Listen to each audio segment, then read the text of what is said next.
We talked a couple days ago about how Bethesda still likely has more coming at this E3, that even with the revelation that Fallout 76, Rage 2, and a Prey DLC are going to be announced or revealed at E3, they've indicated, as well as it's kind of just intuitive, that they gotta have more than that. I speculate that other thing may be a Fallout 3 Remastered. If you want to check out that video, I will have a link to it in the eye or at the end of this video somewhere. Well, maybe we just got a little bit more evidence for that Fallout 3 Remastered. This is actually a old story, but it's only getting attention now, so of course I'm jumping on that same bandwagon, covering it for all of you, bringing that super unique perspective that nobody else can bring to the table. So there's this website called SteamDB. It more or less tracks a lot of the postings on Steam. When somebody adds a new DLC to their game, it's going to pop up on SteamDB as a new edition, but typically with no title, no name, things like that. Well, on SteamDB for Fallout 3, under the downloadable content section, we got a new edition a month ago. The name of this lovely new edition is SteamDB Unknown App 461150. And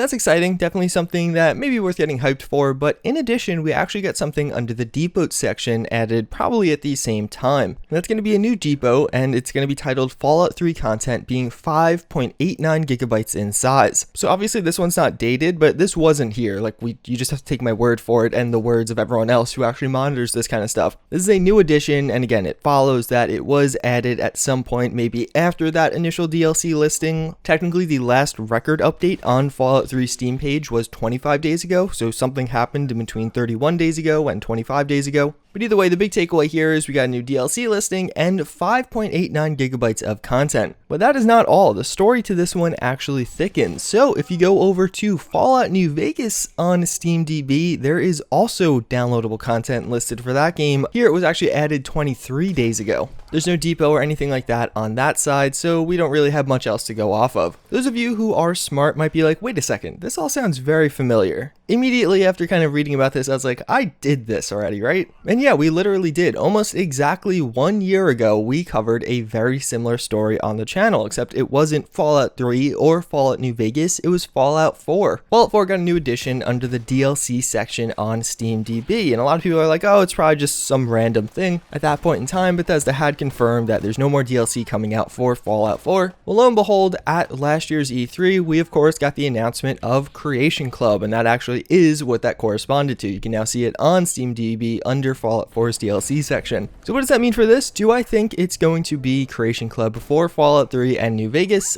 No, but maybe? I mean, I can't imagine they'd actually do that, but there certainly are parallels here. Another alternative is, oh, maybe it's just going to be a remaster, a brand new package added to Fallout 3. I think this actually could be plausible. Obviously, it would be quite different than what they did with Skyrim. If you don't know, in 2016, Skyrim had its remastered version released in Skyrim Special Edition, and the way that worked was it was actually a totally new entry on SteamDB. So none of the original Skyrim files were edited, there was no DLC added because it was a totally separate store page, and on SteamDB that would be handled as a totally separate app ID. And I honestly don't have a very good explanation for that. Going from Skyrim to Skyrim Special Edition, some of the benefits you saw on PC were the transition to 64-bit. There's some lighting changes and maybe some of the textures were changed, but largely it was a pretty simple process. The main appeal of that new game was again 64-bit and some other back-end improvements. The stability was all around just better, but on PC at least, Bethesda didn't think they could actually justify charging for that. The main selling point of Skyrim Special Edition was console modding. That's what makes this so interesting. If we are going with the Fallout 3 Remastered theory for the 10-year anniversary of Fallout 3,